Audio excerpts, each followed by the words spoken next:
Well, and the universe takes care of us. I truly believe that, and I don't mean to sound so like overly simplistic or Pollyanna-ish, but it's like you make a decision like that is the morally correct, soulful decision that you've been struggling with. The universe is going to provide you with something awesome that's going to give you the living that you had. There's no way it won't. That was the amazing Anna David, and this is the SHAIR Podcast. It's time for the SHAIR Recovery Podcast, where we bring you amazing life-changing success stories from addicts and alcoholics all over the world who share their inspiring journey in recovery. And now, here's your host, Hey everybody, and welcome to another episode of the SHAIR Podcast. And today we have Anna David joining us on the show. And Anna is the host of the Recover Girl podcast and the author of Party Girl.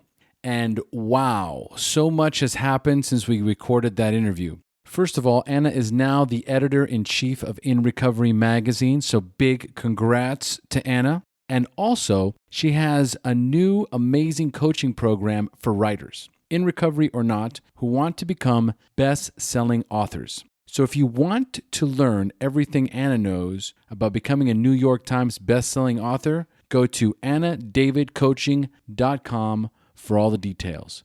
Now, please check out the show notes for more details. I will have all of Anna's websites and social media listed there.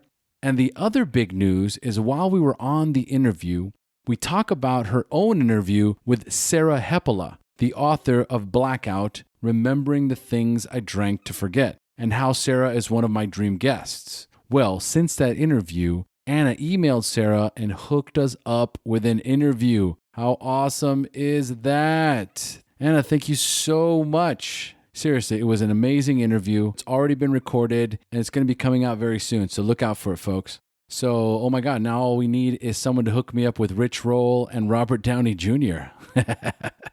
All right, so in the meantime, let's dive into Anna's story. But first, a message from our sponsor, Organifi. Organifi is an organic superfood supplement line that makes quality, trusted nutrition convenient and accessible. Their most popular product, green juice, solves the problem of juicing greens on the go. Just add water, drink, and let your body soak in the benefits. Like I mentioned to you guys last week, my wife and I drink this every single day, and it is a game changer. More energy, more mental clarity, more focus, better digestion. It just gives you a nice boost in the morning. And best of all, it's delicious. And remember, it's not just any green juice. It's organic and upgraded with 11 superfoods like wheatgrass, ashwagandha, and turmeric, which, as you know, is great for addicts due to the natural calming effects of ashwagandha and the liver detoxification properties of turmeric. Give it a try, folks, and get 20% off your order. Go to www.organifi.com. You can also find it in the show notes. You can find it in the iTunes show notes. But if you go to the website, it's organifi.com. Use promo code SHAIR, SHAIR, and receive 20% off of your order. Get your greens without breaking the bank. It actually ends up being around $2 per juice. You just can't beat it for what you get. So again, give it a shot. 20% off. Organifi.com. Use promo code SHAIR. And in other news, I just learned something different about iTunes. Now, I've always mentioned to please leave a 5-star rating and review. It's the best way to rank in iTunes. But what I found out is the best way to rank in iTunes is for people to subscribe to the show. So I have a goal, people. I want the SHAIR Podcast to be the #1 recovery podcast in iTunes. And so for that to happen and for us to rank better, when you listen to the SHAIR Podcast on iTunes, be sure to click the subscribe button. That way, every Tuesday, it automatically downloads onto your phone, and we rank higher and higher in iTunes, making it easier and easier for addicts in recovery to find the show. So again, I love getting the 5-star ratings and reviews just so I can read them on the air. But more importantly, we need subscribers. So please click on the subscribe button and support the SHAIR Podcast. And speaking of supporting the SHAIR Podcast, thank you so much for all the SHAIR Podcast listeners that are donating and have continued to donate month after month. As you guys can see by the changes that have been going on with the intro, the SHAIR Podcast needs support so that I can do this full time and bring you guys amazing guests like Anna David and Sarah Helpola and hopefully Robert Downey Jr.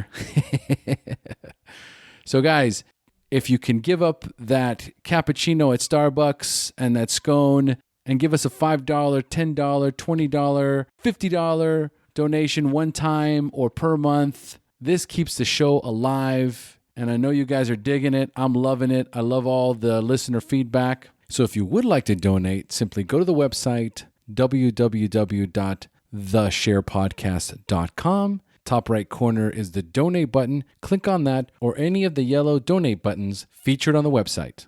And speaking of support, the Facebook private group is growing like crazy. It's unbelievable. We're now over 2,300 members and super active in there. There's so much love, so much positivity. We are helping save lives. Sharing helps addicts in recovery. HP, baby. And if you guys want to reach out to me or if you have any suggestions or can help in any way, email me at theshairpodcast.com. I'd love to hear from you. And some even more exciting news is clean and sober traveling in Costa Rica. Now, as many of you already know, I have been in Costa Rica almost 20 years. So I have a little bit of experience and a whole lot of contacts here in Costa Rica.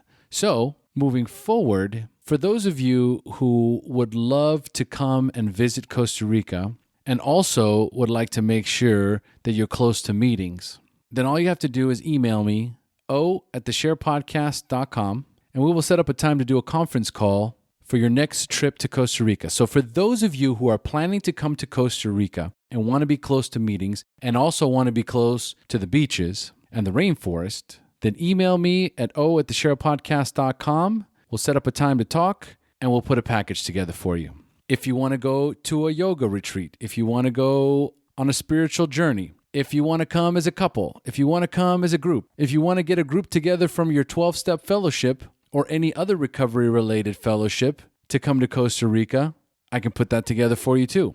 The most important thing is that if you're seeking recovery on your vacation, we can make that happen for you. And while you're down here, we'll hang out, we'll hit some meetings together, do a little fellowshipping. I'd love to meet you in person. And if you're coming to Costa Rica anyway, let me set that up for you. So again, email me, at theshairpodcast.com, and we'll set up a conference call to discuss your next trip to Costa Rica. And I just looked and we got a brand new iTunes review. And this one comes from PPay2188. Title is Work of Art. The review says, I love this podcast. As a recovering addict, I love having a podcast that I'm able to relate with. I'm always learning new things from everyone that shares their story. Most of all, I love that you dive into spiritual connections with higher powers. Such a beautiful part of recovery. Also, my wife is a social worker, and this podcast is such a cool resource to recommend to those that are in the struggle. It's a great way to help addicts, alcoholics, bridge the gap to meetings. Nice work, O. I love looking forward to your podcasts every week. Keep up the good work. Another spectacular review. PayPal2188, thank you so much. You guys have no idea how exhilarating and energizing it is to get these reviews. So keep them coming. Don't forget to subscribe on iTunes. And now a quick message from Transitions Daily and then on to Anna's interview. Would you like to join a free, anonymous online group that offers a daily topic email with popular recovery resources accompanied by a secret Facebook group for discussion? Then go to dailyaaemails.com for more information about Transitions Daily. And don't forget to share dailyaaemails.com with friends, in meetings, and with sponsees in recovery. Hey, Anna, thanks for joining us. I'm so happy to be here. Oh, I'm so excited. This is so great. Welcome to the show. Yes. And when I say I'm happy to be here, you know I mean sweaty in my clothes in Los Angeles.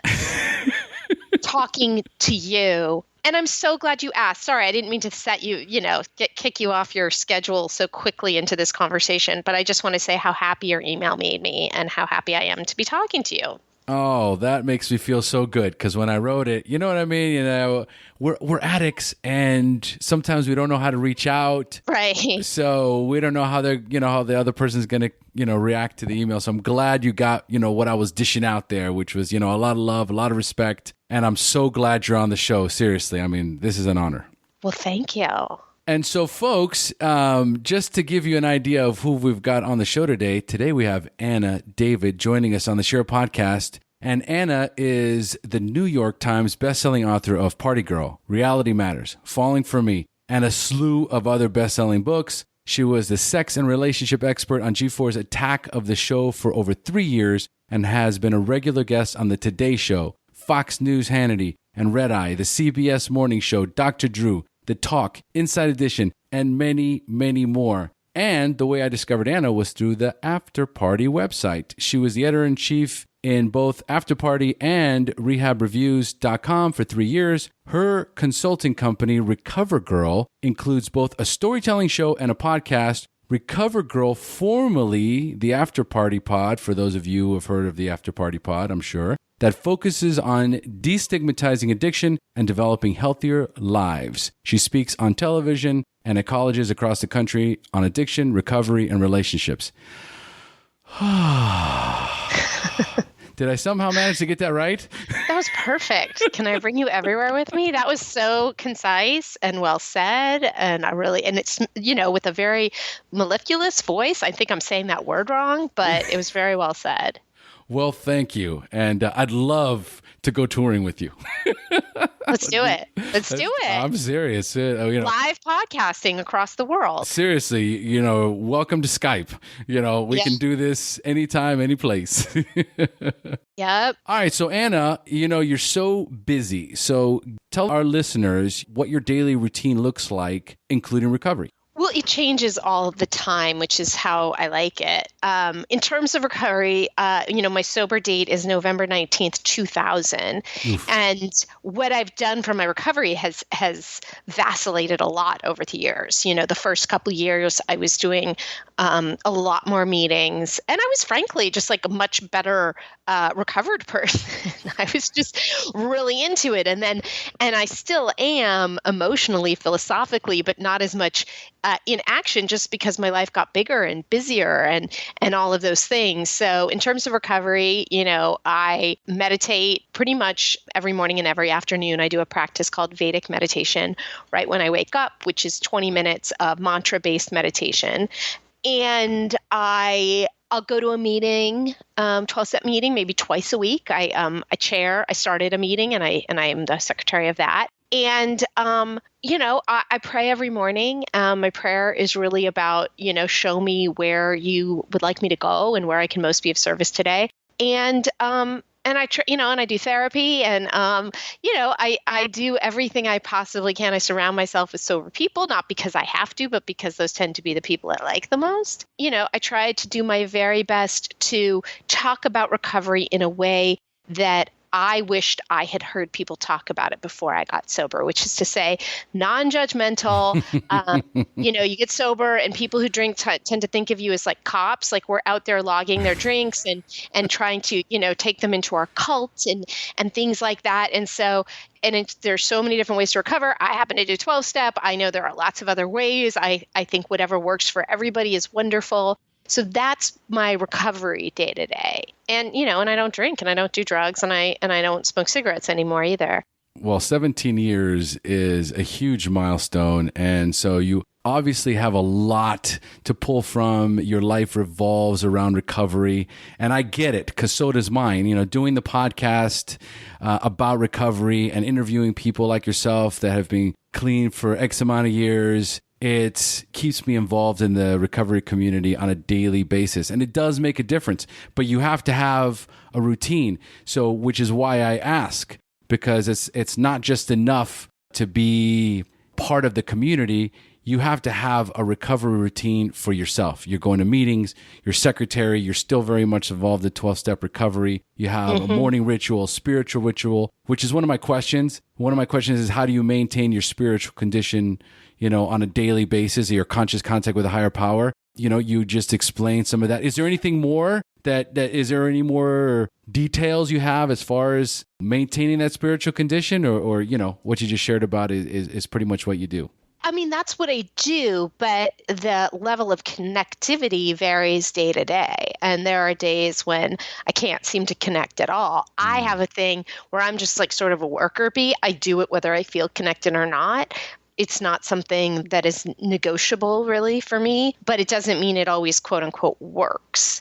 And when you say yes, my life does revolve around recovery, but not as much as one would think. I mean, really, my mission now is, because it's not like I'm some great, admirable 12-step person with all these sponsees who's some, shining star at all. And I've never tried to act like I am. But, my life is about what recovery allowed me to see, which was, the sort of negative self-talk, the sort of terrible stories I was telling myself, the ways I was limiting myself. And that's what I try to share with people. So whether they're sober or addicts or not. I certainly don't want to put anybody on a pedestal. I don't want to put myself on a pedestal. We're just one addict helping another, and, do the best we can day to day. But I think what's important is, to whatever degree that we maintain our recovery, there has to be some routine in there. There has to be some sort of consistency. Otherwise, the complacency sets in, and God forbid you stop going to meetings. I'm going to celebrate 14 years. Awesome. This month myself. Thank you. And one thing that I've noticed over the years is my circle of friends, or the guys that I got clean with, that stays pretty tight. But I have watched so many other ones who have distanced themselves, gotten a life, gotten married, gotten the job, life's fantastic, stop going to meetings, and next thing you know, they're back in picking up a 24-hour coin. And so, I think that's the important message I want to bring across. It's an individual thing, as long as you have whatever it is that you need to be consistent. I don't know if I'm making sense or not. Yeah, absolutely. All right, good. So tell us a little bit about what it was like the first time you drank or used drugs, and more importantly, how did they make you feel? Well, the first time, God, I do remember, this is weird. I mean, this was one of the first times, but it's not the one that normally comes to mind. God, I was like, I know I started drinking around 12, and I remember I grew up in Marin County, which is outside San Francisco. And I remember sitting in this park bench, but not we were at a picnic table. I was at a picnic table with a bunch of kids, and I want to say they weren't really from my high school. Maybe they were from the cooler high school. And God, it's just this very strong memory of sitting there drinking a beer and talking to somebody who knew my babysitter when I'd been growing up. Her name was Allison. And I just remember that somehow that came up, and I hadn't thought about her in so long. And I just remember this euphoric feeling when I was having this conversation. And I think that I thought at the time, it was like, oh, I really loved this babysitter. What a nice memory. But looking back, it just felt so exciting. I just loved it. And I loved it for a long time. It really worked all through high school, all through college. And then it really only stopped working, I would say, once I got into Coke, and drinking then didn't seem that exciting. And then, Coke seemed terrible. And, I was just sort of at that place where we all get to. Absolutely. Okay. Well, we're getting ahead of ourselves. So since you're warmed up now, I'm going to turn the show over to you, Anna. Okay. So it's time for you to share your story, the battle against drugs and alcohol, the wreckage it caused in your life, when you hit rock bottom, and then finally your journey into recovery up until today. So Anna, take it away. Okay. Well, as I said, I started drinking when I was around 12, and I didn't really see myself as massively uncomfortable in my own skin. And I really didn't, I'm definitely not one of those people who felt different from the beginning. I had a very sort of troublesome time in high school. My dad is very mentally ill. He was busted for embezzlement when I was in high school. It was on the front page of the paper, and nobody talked about it. And that didn't make me an alcoholic at all. But it did contribute. I believe alcoholism is sort of, we have a genetic predisposition, and it's sort of exacerbated or diminished based on what happens to us. And what was happening to me then, and in general happening to me as the daughter of a very mentally ill guy, was damaging. I've heard of far worse situations, but I've heard of better situations as well. And I grew up with what appeared to be a lot of confidence, but based a lot on sort of external validation. I was really good at getting attention, still good at getting attention, but I was deeply insecure about, they're different things than I'm deeply insecure about today. I was really insecure about my intelligence growing up. And I went to college. I had an amazing time at college. Big waste of my parents' money. I retained almost nothing of what I learned, but had an amazing time.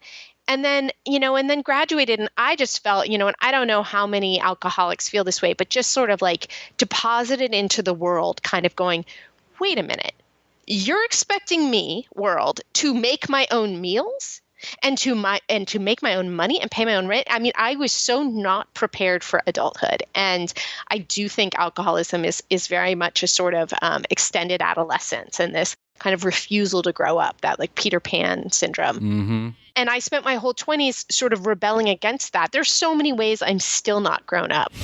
But my 20s were really hard.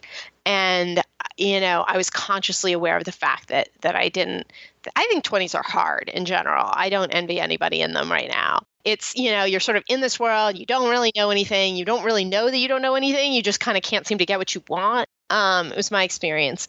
And really the short story is that I discovered cocaine, and I'd had it in high school and college and always loved it. But I got to the point living in LA where I was, I just basically discovered the wonders of doing cocaine alone. And I think if you're going to look at the wonders of doing cocaine alone, you're probably going to end up, bottoming out. The fact that I thought that was such an exciting, great thing to get everybody away so I could just do cocaine in peace, It's not really. And so you're not having fun. I wasn't having fun, but I hadn't really thought about it that way. I was just, it just became this thing I needed. And my life got really small, like really, really small. And I was unemployable, but I was employed because I had worked in magazines and I had professional experience writing and editing. And so I was like, but things were going bad at work. I dated a guy that I worked with, and he ended up telling the head of human resources that I was a coke addict. And, there was big drama all over. And, and eventually, after absolutely nothing dramatic, I woke up one morning and for whatever reason called my mother and told her that I was a drug addict. And there was nothing different going on that day. I don't know why it was that day. And I went up, she lives in Marin, and I went up to see her, and I'd never been so depressed because I knew that the way I was living wasn't going to fly anymore. And I wanted nothing to do with whatever was coming next. And I just remember how, I was really depressed. I mean, I was definitely like suicidal ideation. Like I didn't have a plan, but I thought about it. So I ended up going to treatment the following week, outpatient treatment, and discovering that sobriety and recovery was absolutely nothing like what I thought it was going to be like. I had no idea that it didn't have to do with drinking and drugs.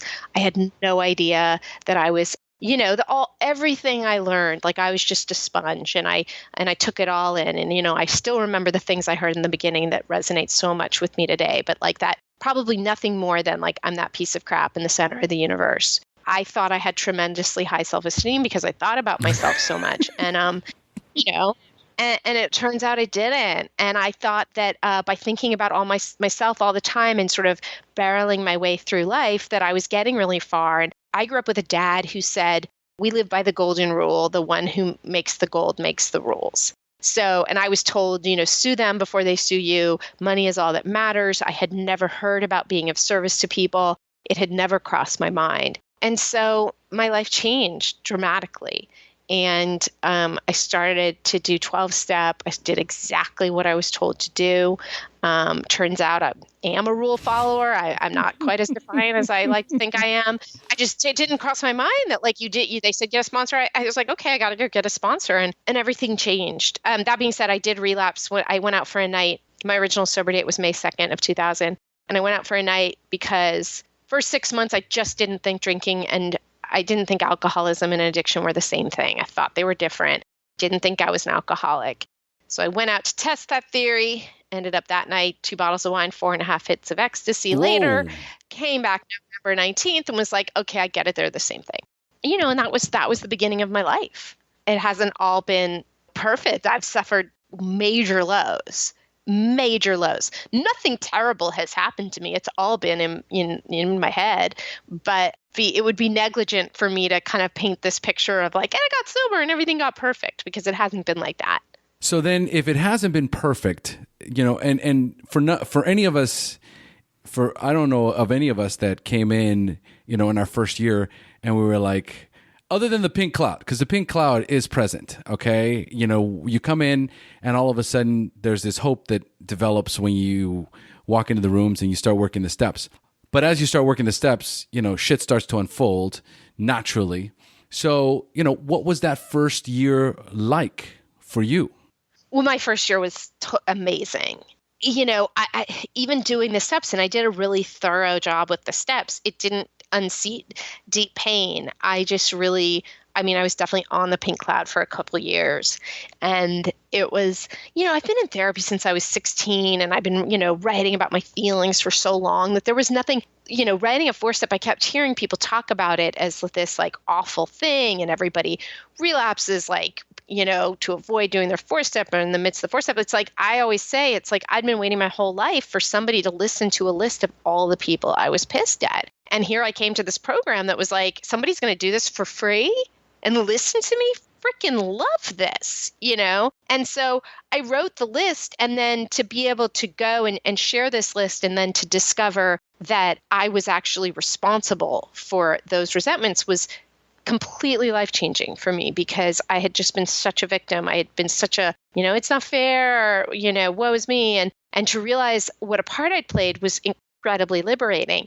So I'd done so much work around, my dad's emotional abuse and all of that. So it wasn't like I had trauma, which I think, trauma is a huge part of why people get addicted. But I didn't have that work to do right then. And so it was only in the next couple of years where I started to kind of go, I think I used AA and sobriety as very much like a drug. And I just was like, okay, this is I'm always like thinking I have the answer to everything. And okay, I thought life was complicated. Now I just had one problem. I was an addict, and now I've got that solution. And it doesn't work like that. So I would say, it's not about drinking. It doesn't have to do with, it's all about my sort of emotional stability. That's how my recovery vacillates. No, absolutely. And, what you were talking about in the beginning, there's that arrested development that happens when you first start using, and you kind of find your warm, fuzzy comfort zone, in the alcohol. So you'll coast in that, but that you live in that zone for so long that, those years go by and, you've stopped growing because you're kind of stuck in that fog. And then that, there's a kind of a rude awakening where you're like, oh my God, what's going on over here as you get closer to the end. Now, when you were talking about the cocaine use and the isolation, how long did that go on for before you finally hit bottom? I don't know exactly, because I'm just terrible with time. I know I think it was like 2 years, but I really don't know for sure. Man, 2 years of just like emptiness. Yeah. Groundhog Day, right? Yep. And so in those 2 years, like from go, you were isolating. Yeah. It started where, it was sort of like I'd go to parties, and then I'd go to parties and look for people who I knew had Coke. And then I'd go to parties and I'd be the person who had Coke. And then I got to I only hang out with people who do Coke. And then I got to they're really annoying. They can't stop talking. I'm going to do this alone. So I do think that's the trajectory. Okay. That sounds absolutely picture perfect textbook cocaine use. That's how it starts. At first, it's the most amazing thing. I want to go to every party. Then, the same progression happens until I don't want to be around anybody, especially I don't want to share my shit. Exactly. That is for sure. And there is that, as you get to the end there and then you branch in, or you start getting into recovery, and that's that self-centered fear starts really kicking in, because now there is no more substance, and you start growing again. You start learning, and you realize that, oh my God, there's a lot of problems that have nothing to do with the drugs and alcohol. All that was doing was just masking all this insecurity that I feel. And, I remember being in high school in the same way. My sister's 4.0 student. And for me, if I got a 3.0, it was a miracle.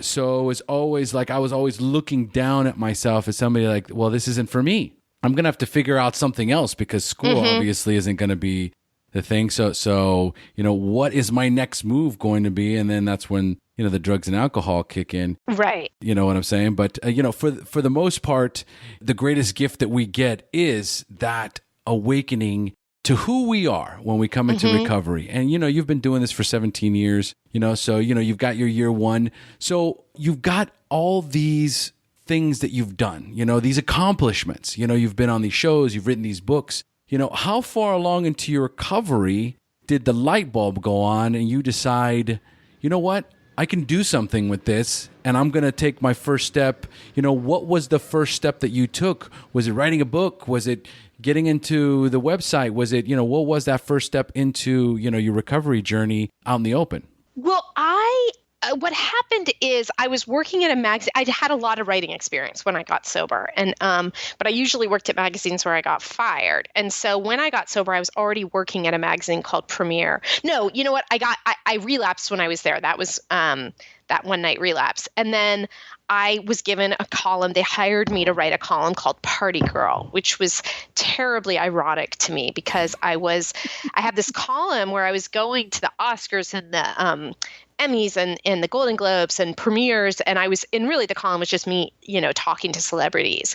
But it was hilarious to me that my whole life I'd been a party girl, and suddenly it's like I'm this girl who is, going to meetings and coffee with her friends and playing with her cats, and like suddenly I'm not, doing anything that's partying, and that's the sort of moniker.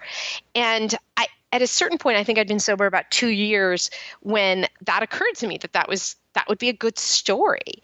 And I didn't really even think about, this idea about, am I going to be open or not? I just sat down and I wrote that book based on my story. And it was so much based on my story that like everything that happens in Party Girl, which is my first book, except some incredibly necessary plot developments, all were things that happened to me. Everything was based on something that happened to me. And so, when the book, it was like a purely organic, wonderful experience where I had this idea to write a book. I'd never written a book. I'd done a lot of reading of books, and I didn't really know what I was doing, but I just sat down and I wrote it. And I got very lucky, and I had, some options for agents, and the one I went with sold it the next week. And then, the movie rights were sold, and it was just this very wonderful experience. And so because of all the publicity that book got, I was suddenly on the Today Show and in Cosmo and all of these places talking about it. And never crossed my mind to be ashamed of it, to not talk about it. I'm lucky enough to be sober in LA, where it's really so common that it's almost weird to not be sober. And it's funny, I just got back from Israel with a group of 50 people, these amazing sort of wellness leaders. I was the only person who was sober among 50 people, which I don't think I could do that in LA if I tried. I really don't think I could manage that. It's hard to find. It is amazing. What year did you write Party Girl? It came out in 2007. Okay, so we're talking 10 years ago. 10 years ago, yeah. It's true, and I've said this before. I say that, as far as the stigma, especially in LA, yeah, right? I'd say that for the most part, that's been dead for a while, Yeah. Almost it's like, what rehab have you been to? Oh, really? Oh, yeah, I was at that one. Yeah. It's almost like a badge of honor that you can say that you were at X rehab. And coming out, recently the big social media craze I keep seeing everywhere is Brad Pitt talking about, how his breakup with Angela Jolie was about alcoholism, and it's big news. Yep. But I'm sure Brad's not sitting there going, oh my God, it's out in the open. Oh, they found out. Just the opposite. Mm-hmm. And I'm sure for him, it's the same as the rest of us. It's like this, oh, finally. Okay, got that out. Man, been holding on to that shit for way too long. Yeah. I read that story that, I think it was GQ, he talked to about it. And it's so great and so honest about it. Although he does say, like, this is temporary or something. I don't think he's, like, embracing this, but maybe that's the right way to do it. There's no right or wrong way to do it. And that's the most important thing about our message to everybody. And I mean, there has been so much turning off to this, 12-step, I can't say enough about 12-step recovery. It saved my life. It changed my life. It sustains my life. When the shit hits the fan, I go right back to it. Okay. Right. That's what I'll be lost in the weeds. And my wife is like, why don't you just work the steps on it? And I'm like, what do you know? Because she's not in recovery. And then the minute, the minute I have a time to pause and think about it, I'm like, oh my God, I have all these amazing tools at my disposal, right? So I can't say enough about that. But I also want to talk to the people that get pushed out of the meetings because they feel like they're being judged, or this is not the right way to do it. You're doing it wrong. You need to do this. You need to do that. Whatever the case may be. I just got off the phone with one of my friends who recently, she reached out to me. We haven't talked in probably a couple months. She's like, hey, how you been? I haven't seen you in a while. And, we started talking and she was like, yeah, you know what? I'm kind of like over that whole clicky thing that's going on over in the meetings. Right. And I was like, that's so important to be able to share about it because that's the one thing you can't share about in the meetings. Right. You're not going to walk into meetings. You could, but man, I mean, I have yet to see it where somebody walks in and goes, listen, I am tired of the fucking clickiness that's going on in these meetings. And, there's not enough outreaching to the newcomer. There's not enough, making people feel welcome that aren't part of this particular group of people. And I'm feeling like I'm getting pushed out. So I can't be the only one. And to this day, I haven't seen that. But we talk about it now. We talk about it on air. So I think it's important that that people that are listening out there, when they hear and they go, yeah, man, that's how I feel, then go find another meeting. Because that's what I told her. I said, look, I'm going to this one now. And she's like, yeah, no, I just switched to this one and it's great. So you're doing it, and we wouldn't. And I think that that's just part of how we evolve. And that's how new meetings are formed. And that's how we grow as a community. There's a discord that happens within a particular meeting. And then boom, another one opens up somewhere else, and the people that like it here stay here. The other people move to the other one, and then these things start to flourish and grow. So I think it's a natural progression. I mean, wouldn't you agree? Yeah, and it's when I hear that, I just go, well, I don't get on a bus and have someone be mean to me and go, God, all buses are terrible. It's like it was a bad person on that bus. There are bad people in meetings. There are bad people everywhere, whatever, quote unquote bad, however you want to define that. And we find what we're looking for. We really do. I mean, that being said, somebody could go into a meeting with the most open mind ever and meet a completely crazy, inappropriate person. But that person does not represent the program.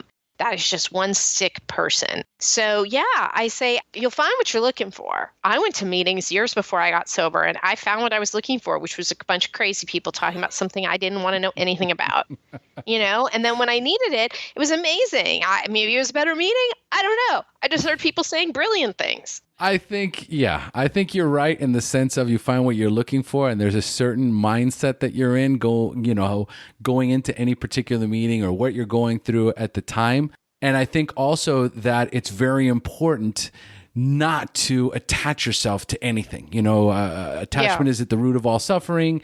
And sometimes your expectations, we're all human beings, right? So we make mistakes, and I'm pretty confident that no one's trying to be a certain way and no one's trying to push people out, right? They've just kind of become set in their ways, especially guys that there's some guys that I know that have 30, 40 years. Right. And it's the same pitch, right? It's the same pitch every time. And so you need that. You need the newcomers to come in, that fresh kind of perspective and that kind of whew, glad that's not me. And even listening to somebody like Brad Pitt who says, this is temporary or whatever the case may be, it's great. You're taking a first step. The first step is the most important, right? As you move, you don't know what direction the person's going to go in. It's not your responsibility. Everyone has their own higher power. But the beautiful thing is that we're all talking about it. We're talking about it right now. And if you're not comfortable where you're at, then go to another meeting. talk to somebody for sure, like one-on-one privacy, having that, just say, hey, listen, I don't know if it's just me, if maybe I'm being judgmental or being overreacting, but this is what's going on. And somebody else can go, hey, you know what? Not for nothing, but you might have, some validity there. And then you kind of work through it. But the reality is, at the end of the day, we're all just garden variety addicts and alcoholics trying to get clean and sober. We're, that's it. We're not perfect. We're imperfect. We're going to make mistakes. So we have to always take everything with a grain of salt and find our people. I think right. Our tribe is there. We just have to look for it. Like you said, right. You find what you're looking for. That being said, it's not for everybody. So, it doesn't mean there's something wrong with somebody who goes to a bunch of meetings and is like, you know what? I'm not down with this. That's fine. No, that's true. That's true. I wanted to ask you something. Your Skype name is Overanalyze. Yeah. So where does that come from? Oh, I'm the most overly analytical person ever. I mean, I was born overanalyzing, and I continue to. I mean, it's my greatest gift and my biggest defect, because, it can be the root of my misery. I was just talking to a friend yesterday who's going through it, non-sober friend, but she's just depressed. And, she's just like, I can't figure it out. And I'm like, oh, that's because the worst thing to do when you're depressed is to try to figure it out. We're just supposed to let these feelings pass through us. But also the fact that I'm good at analyzing means, I've been good at writing, I'm good at communicating, I'm good at understanding how I feel, I'm good at understanding how the people I love feel. So yeah, that is overanalyze with an extra N. So you got my name in the middle of it. Ah, okay. I got it. I love it. So listen, it's not often that I get an opportunity to interview a fellow podcaster. Yes. And you've been doing this longer than I have. And so I just want to know a little bit about the change. So what was it, I know that you've kind of rebranded. So yes. What was the underlying reason for going from the After Party Pod to Recover Girl? Yes. Well, in 2012, I started this site, After Party Magazine, and I started the podcast with it as a part of it. And I have just left. And so I've now left. After Party, kind of morphed into Rehab Reviews. I was editing both of them, doing the podcast. And when I decided to leave After Party, I could take my podcast with me. And I set up a consulting company called Recover Girl, where I help rehabs and different sort of recovery publications with their branding. I have a small team of writers, and, we're doing some books for people. We're doing some websites for people, whatever people need. And so I just renamed the podcast Recover Girl. As you know, it's like no small deal to rename a podcast. There's sort of, if you look it up, it'll say like, have a very good reason if you're going to do this, because, if you've established something for years, you just don't want to confuse people and links and all of that stuff. But I thought about it, and I knew that's what I wanted to do. So yeah, so that's the thinking behind it. And people can get all the episodes. It's recovergirl.biz. So it's all on the site. Well, since we're there now, tell our listeners the best way to get a hold of you, find you, reach you, all that good stuff. Are you mad that I keep jumping ahead and getting your perfect order? Are you a Virgo? No. I'm Capricorn. Oh, good. I get along with Capricorns. Virgos are very organized. So you can reach me. I'm on like all the social media at Anna B. David, and that's Facebook, Instagram. Yeah. So my fan page is I think facebook.com/Anna B. David, and then Instagram and Twitter, I'm at Anna B. David. And then the site annadavid.com has everything. I have 64,000 websites because I also have a coaching program for writers called Writing Issues. You don't even want to know like what my annual bills from GoDaddy are in terms of the domains that I have. I'm just constantly sort of coming up with new ideas and doing them. That's like craziness. Oh my God. Like, see, that would drive me bananas, even trying to manage all that. You've got to be completely OCD. I am very OCD. I'm also a Gemini. I'm not as into science as I just made myself sound in the last minute, but I get bored really easily. And I think that played a lot into my addiction. And I believed, and it's the great irony about addicts, is we think we're so exciting when we're active, and really addiction is just experiencing the same thing over and over and over again. But I have to be doing a bunch of things at once. It has to be a podcast, and then working for this one rehab, and then editing this magazine, and then doing these, I speak at colleges, I lead workshops. I need it to be a whole bunch of different things for me to stay stimulated. And I worry about it sometimes. My therapist is like, look, there are some people who are just high stimulation people. That's what you like.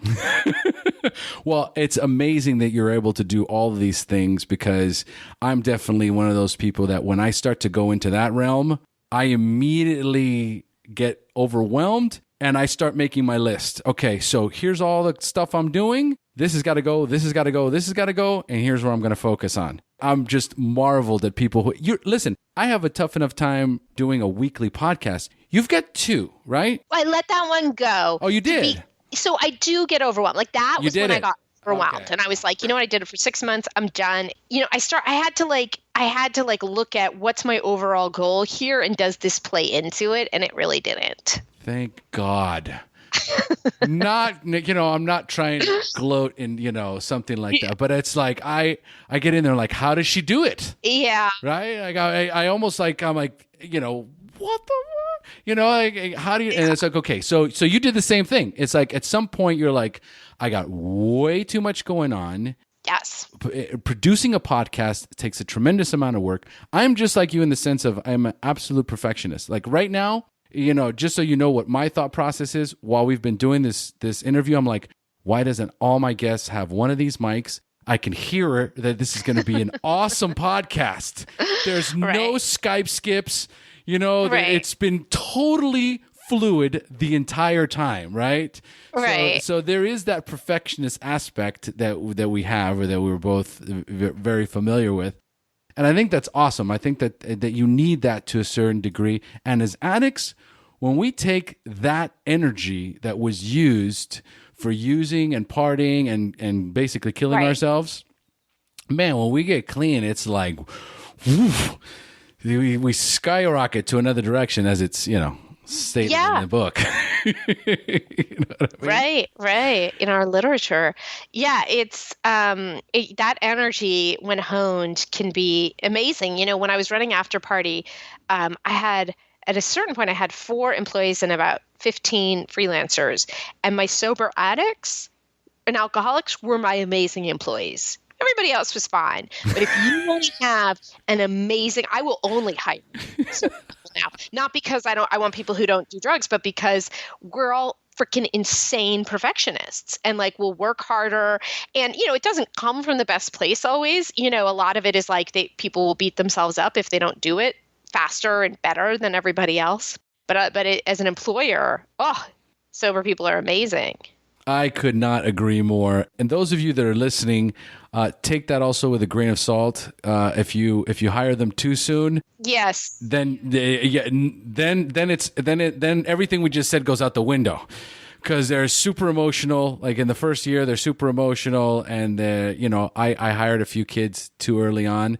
And, they had anxiety attacks at the job. I don't know if I can handle this, you know what I mean? Yeah. But you get somebody who's, basically gone through the steps, has at least a year of sobriety under their belt, and they've got that kind of gleam in their eye. Man, they come in like unbelievable gangbusters. They're just beasts. And they do. They're perfectionists, and they're overachievers, and they want to succeed. They want to do well, so I agree 1,000%, bringing somebody in who's got the tenacity and the energy of somebody who's got a strong foundation of recovery, man, they're just kick-ass. So yes, I'll agree with you on that. No question about it. So you let go of, you've got issues, you're focusing all your attention now on Recover Girl.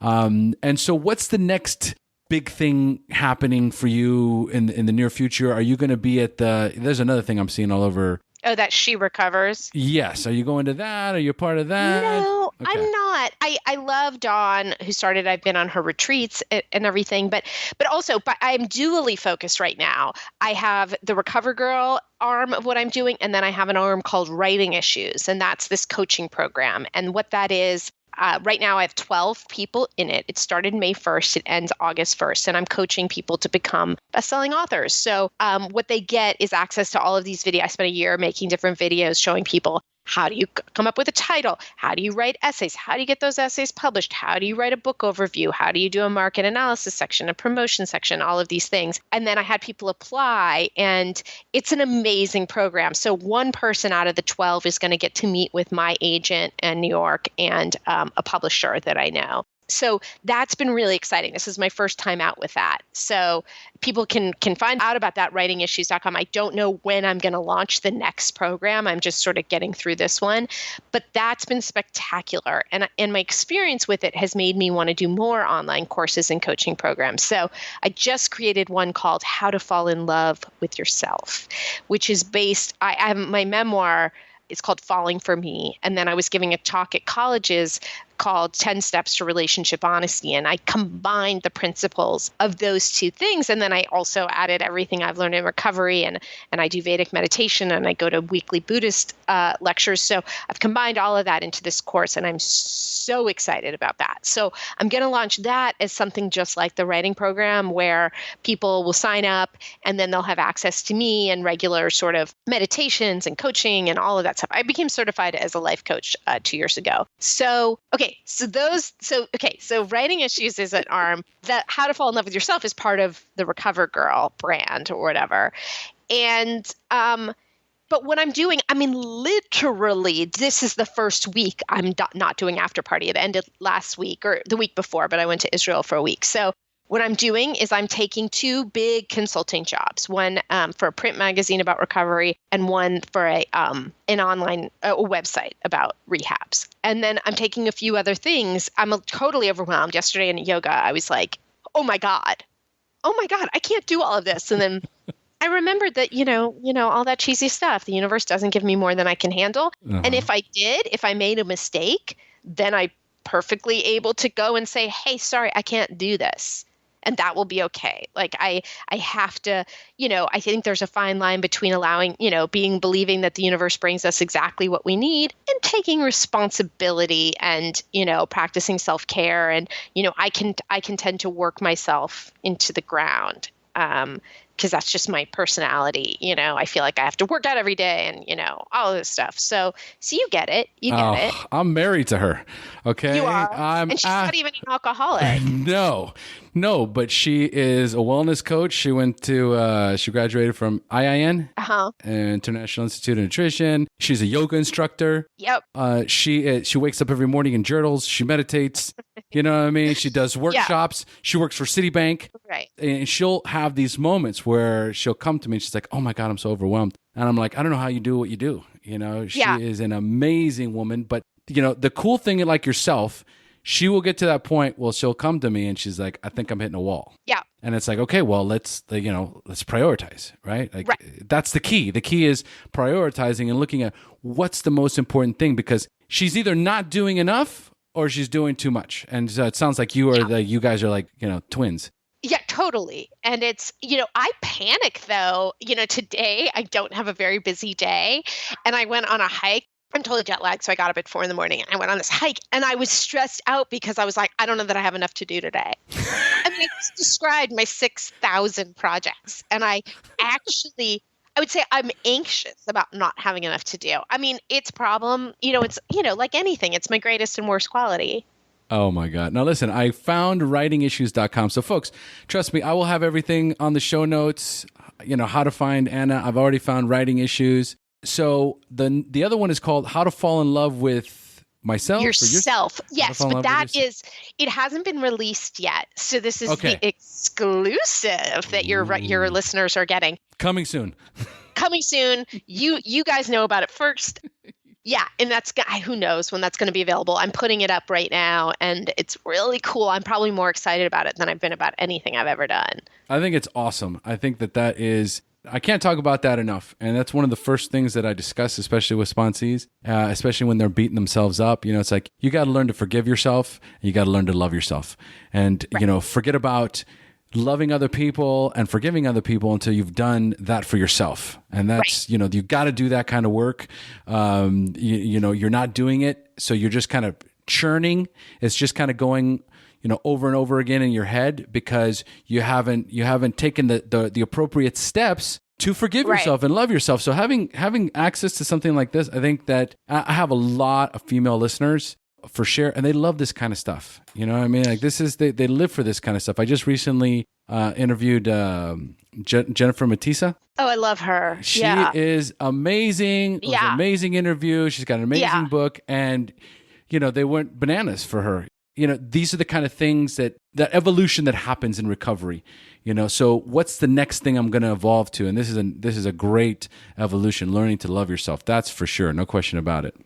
Well, and the truth is, a lot of what's in this course is completely culled from the 12 steps. I mean, there's a huge part about it, about looking at what happened to you not as a victim, but as, what part did you play? And in figuring out the part you played, you get to rewrite the story as like you're the hero or the heroine, which is really what the 12 steps did for me. No, that's for sure. And you can use so much of that. I just started, it's funny because I was in the gambling business for close to 20 years. And fascinating. Yeah, I know. I never talk about it on the podcast. I haven't until recently.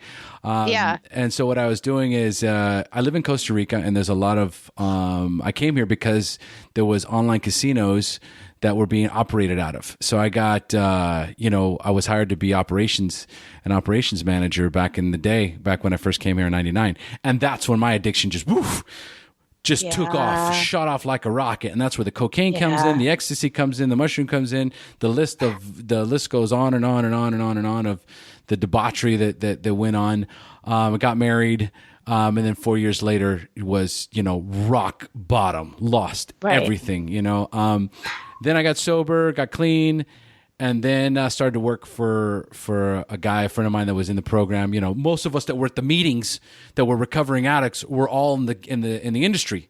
Fascinating. Yeah. So I got a job working for one of those guys, and I just kind of like been doing that. And then I just recently, it was a moral dilemma that conflicted with what I do with the podcast, and the fact that I don't share about what I do. And if anybody asks me, I deflect. And I say I'm not living congruent with my spiritual principles if I can't even, honestly say what I do. So when I left most recently, I've been kind of like trying to find myself again. This is a long time to be doing something and then like branching off. When did you leave? 2 months ago. Oh my God, this is so exciting. It's your new life. So you had shame that you worked in the gambling industry because it was because of gambling addicts and that kind of thing. Is that what you mean? Totally. Absolutely. And so, wow. And so you were just living with it, and great rewards come from this kind of thing, this kind of coming clean. Because here's the thing. I did the steps in the NA step working guide. It took me 4 years to complete them. Right. It was like a 4-year degree. And I said, that's it. I'm not doing it again. So 10 years later, I hit a bottom, right? Most recently, it was a bottom because when I left, it was a war when I left the last company I was at. It was just, what do you mean? It was just between myself and one of the other partners. We butted heads, but it was like the most unnatural butting of heads. And it was completely inappropriate the way we were like facing off with each other, because this is supposed to be a business. Nowhere in a business would you like be facing off with somebody. All right. And there was so much conflict in there. It was so unprofessional. I was like, what am I doing? I'm 46 years old and I'm dealing with shit like I was when I was using, and having the same sort of feelings. And my wife, who is, the voice of reason, she goes, I hate that business. Yeah. She goes, you need to find a way out. Right. And so it was one of those things where like it came to a head and I was like, okay, I finally said, I'm done. And we I was working 6 days a week, right? Coming home, beat up. I was missing meetings. I was missing quality time with my family. I was completely giving my life to this thing. And then when I quit, within a week, this miraculous change happened. And I changed because, boom, I was going to meetings like a madman. And, I was like back. I was talking to my sponsor, this and this and that. And all of a sudden she's like, oh, my God, you're the man. I'm married again. And I didn't realize how much we'd grown apart. this whole time, right? And I'm like, how dangerous is that? Because we didn't even really realize it until it was over. Until we came back together, right? Yeah. And we started working together on this, and it was just like our marriage just went, Wow. it took off, and we've been so close ever since. And it's like, it's the best decision. Like, no matter what hardships we're going to go through right now, it's nothing compared to this life we were living. I'd rather go through financial hardships than go through emotional, mental, relationship issues that we're going through, and, learning to love ourselves. You know what I mean? Well, and the universe takes care of us. I truly believe that, and I don't mean to sound so like overly simplistic or Pollyanna-ish, but it's like you make a decision like that is the morally correct, soulful decision that you've been struggling with. The universe is going to provide you with something awesome. Yeah. That's going to give you the living that you had. There's no way it won't. What you just said is the world we live in. That's the world that my wife and I live in. That's the way I choose to work my program. A long time ago, one of my first sponsors said, wear recovery like a loose garment. Yeah. He didn't make that up. I hear it too. Unless it went no. I hear. Yeah, no, it's nothing. I always say this all the time because, as people come up to me, and I remember going to meetings and having these shares, and people come up, dude, that was amazing. Right. I go, right. I am regurgitating to the best of my ability. I just might tell it better than somebody else did, right? Because I have a different dynamic personality, but nothing is original. Nothing out of my voice, nothing out of my mouth is original. I am regurgitating to the best of my ability. I learned it from my sponsor, who learned it from his sponsor, or heard it from another guy at a meeting, and that's how we do it. I'm not the well, but I certainly enjoy being the pipe every once in a while. Right. I know. It's how about when you talk to non-AA and non-12-step friends, and they're just like, oh my God, you say like rejection is God's protection or something, and they're like, oh, you're just so brilliant. You're like, yeah, totally. There's another one. There's so many little things, and I've taken credit for a lot of them. When I think I can get away with it, I'll totally take credit for it. Why not? Well, have people think I'm smarter than I am. I have been called a shaman. That's where that's the level I've gotten to. It's like, you're a spiritual being. You're like a shaman, right? I'll eat that up all day long. I know. I love it, but my catchphrase is always HP baby, HP baby. And whenever I start to feel that, my ego just kicks in. Yeah. Right. And it's like, you are the man. Right. Right. And then I'm like, HP baby, quick. Say it quick. Because somebody's going to, if they're either going to understand or they're going to go, what does that mean? And then I can go right into the God thing, and I have to. Everything that I have in my life is because of my relationship with my higher power, which I choose to call God. I came to terms with that many, many years ago, very early on in recovery. And I've never looked back. Right. In my darkest hour, I'm in the bathroom, on my knees, on a toilet, by myself, going, God help me, God help me, God help me, get me through this, most recently, prior to me quitting that last job, I was doing what I was doing when I first got clean. And I'd get up in the morning and I'd go to the other room and I'd get on my knees and I just go, God, here we go again. Help me. I'm about to go into this war zone. Help me. And eventually the answers, they come, but I definitely have never been able to accomplish anything on my own. It's all, my relationship with God. And of course, sharing about it in the meetings, talking to my sponsor, talking to my wife, getting feedback, it's how we do it, and I think like what you're doing right now, springboarding all your experience and what a great, I love this, how to fall in love with yourself. Mm-hmm. That is brilliant. So I want to be a part of that. However, whenever that launches, folks, I'm going to have AnnaDavid.com on the show notes. I'm going to have Writing Issues on there, all her social media, so you can reach out to her. And then as soon as this other project comes up, then I want to post it in the Facebook group because I think this is very important.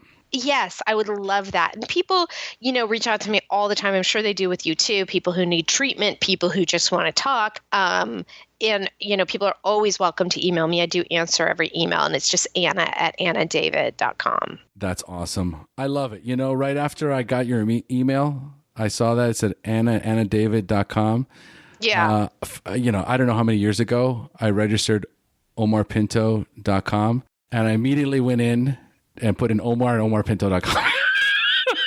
You just thought of that because of my email, Omar. Yep. Where have you been? I know. I've had it for I don't know how long, and I'm like, that's brilliant. I love it. I'm gonna start using that.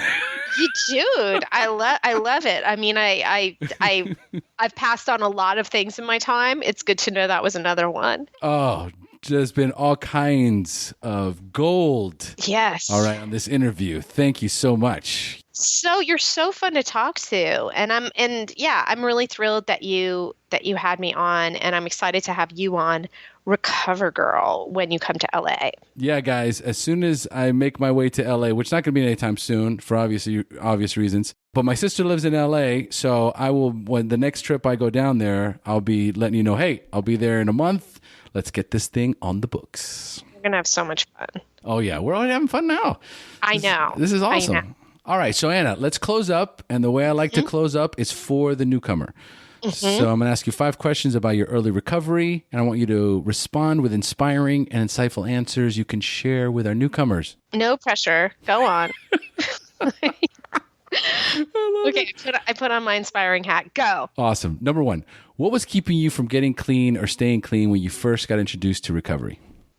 What was keeping me from getting clean was that I thought it was the end of my life. I did not understand that I would ever have fun again. I thought that sober people sat around miserable, talked about how the good old days when they were drinking, smoked cigarettes, drank coffee, and then if like the tedium of their lives got so bad that they didn't know what to do, they'd maybe be like, we could like go to a play. Like I didn't understand conceptually that you could have fun not being fucked up.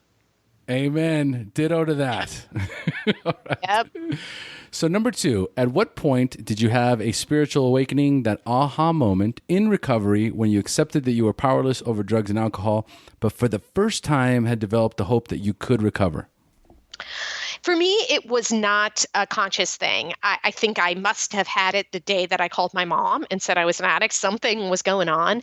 And then I did what was suggested to me in 12-step rooms, and I realized one day that I had absolutely no interest in doing drugs or drinking. And I had been trying not to for years and years and years. And it occurred to me that didn't make any logical sense. You know, I'm a very logical person. And so that was where my belief came from, because I'd never encountered, and I still haven't encountered, something where I tried something for years and years and years. It didn't work. I had ample evidence that I couldn't stop drinking and doing drugs. And then I did like a few of the simplest things. I mean, not easy, but the simplest things imaginable. And suddenly it was like that part of my brain was gone. And I'm like, if that's not a higher power, then I don't, there's no greater confirmation I could need. Wow. That is an absolute miracle.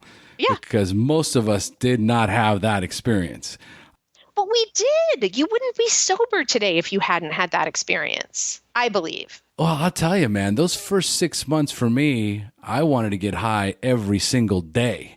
And then it changed. Yeah. Oh, yeah. No, like from one day to the next. Yeah, it was gone. Yes. That's true. I mean, it is true. It happens at different times for all of us. But, Very true. I think the greatest misconception is people go, oh, my God, you have so much willpower. Oh, my God, 16 years. And it's like, I have no willpower at all. I don't want to do it. I don't want to. The only time that happened for me is I was smoking when I got clean, and I smoked for 2 years. And I was driving along smoking a menthol. Ew. And I was going, this is the most disgusting tasting thing ever. It's grotesque. Why am I doing this? I flicked the cigarette out the window. I was on my way to a meeting. I gave a brand new pack of cigarettes to my buddy that was outside. And there was like any number of guys all standing outside smoking. Yeah. I looked at him. His name's Ivan. I remember it like it was yesterday. I said, this is for you. I'm done. And he's like, yeah, I'll hold it for you. Right? Yeah. And that was it. That was, now 12 years ago. Yeah. I mean, I think when I describe it, I make it sound a lot more instantaneous than it really was. But it is the miracle that we all walk around with. And, not all of us, when you get to the point where you're not fiending anymore, That's what happened. Well, the fact that you picked up the phone, called your mom, Yep. and said, "I need help." Yep. That's God. As soon as you take that action, and that's what needs to resonate with the listeners, is when you take that. Most of us can't even pick up the phone, but you pick up that phone, you say, "I need help." It's true, it comes, because I remember doing that. I remember when I had hit my rock bottom. I woke up, I was desperate, and I remembered all of a sudden, just this fleeting thought was, I remember the therapist told me that there's these meetings I can go to, and I just got up, drove to his office, because I didn't even have his number anymore. Drove to his office and said, "I need help." And he's like, "Here's how to get to a meeting." And that was it. So I got it. You're right. It does happen in an instant, but you have to act. Like, you have to act immediately on that. Yeah. Right? Because it is fleeting. If you think about it and you don't make the call, or you don't get in the car, or you don't do it the next right indicated step, then 15 minutes later, you're like, I'll do it tomorrow. Well, yeah. I mean, it's like I help a lot of people get into rehab, and we have to do it that minute. Because it's like, if we're going to wait and see insurance and blah, blah, blah until tomorrow, we've lost them a lot of the time. Oh, yeah. There is that fleeting moment. Act on it. On it, for sure. All right. So, Anna, this is a tough question for you. Do you have a favorite book that you would recommend to our newcomers? Well, my favorite books aren't really about addiction and recovery, I would say. My favorite authors are Martin Amis and Philip Roth, both totally misanthropic, probably alcoholic writers. I think the best book about recovery is the Sarah Hepola's book, Blackout, Remembering the Things I Didn't Forget. My God. Love that book. She's just amazing. I did just absolutely love the Kat Marnell book, How to Murder Your Life. It was amazing. She's somebody who still uses, and it was a really interesting way, how I started this off is saying, whatever works for people works. I mean, she uses less than she did. And that's success on a certain level. So I loved both of those books. I love that title. I know. It's How to Murder Your Life. I mean, it's gripping. What was her name? Kat Marnell. Kat Marnell. Okay. Yeah. And what is your favorite book, or the one that you would recommend of your books? Oh, I only recommend one of my books. I don't even like the other 5. So that's the truth. Party Girl. Read Party Girl. It's my first one. I love it. I a lot of my books, I read them and I cringe. That one, I just was totally pure. And it's a great example of alcoholism. I wrote a character who's like completely self-obsessed and has no idea she's self-obsessed. So, listen, I heard your episode with Sarah Hepola. Oh, yeah. How did you get her on the show? I want to get her on my show. You could get her. For sure you could. I reached out. She didn't even respond. Maybe she didn't get it. When did you reach out? It's been a while. It's been a while. I got so many. Every time I would ask this question, every other interview was like blackout. Yeah. So then I downloaded it and was listening to it on my Audible, and I was like, "This is amazing, this book." And then I found her interview with you and listened to that. And I'm like, "Oh, I want her." Well, the thing is, I knew her. She was my editor at Salon, but I didn't know her well. I'd never met her. So that's how I got her. But I saw she did a lot of other podcasts and stuff like that. You might have caught her in the craziness that followed that release. But I mean, maybe I can.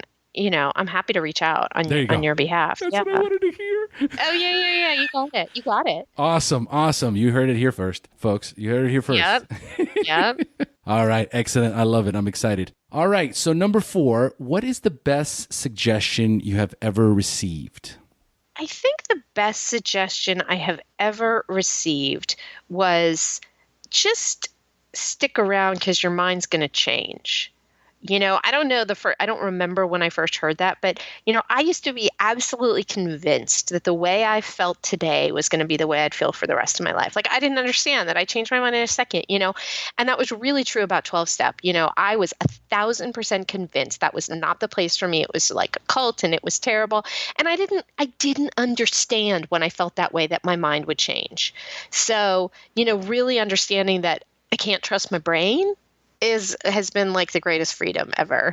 It's absolutely true. One of the things that we learn in recovery, at least one of the first things I learned is, and this was like groundbreaking stuff. I couldn't think myself into better behavior. I had to act my way into better thinking. Right. Because my thinking was broken. My brain was on backwards.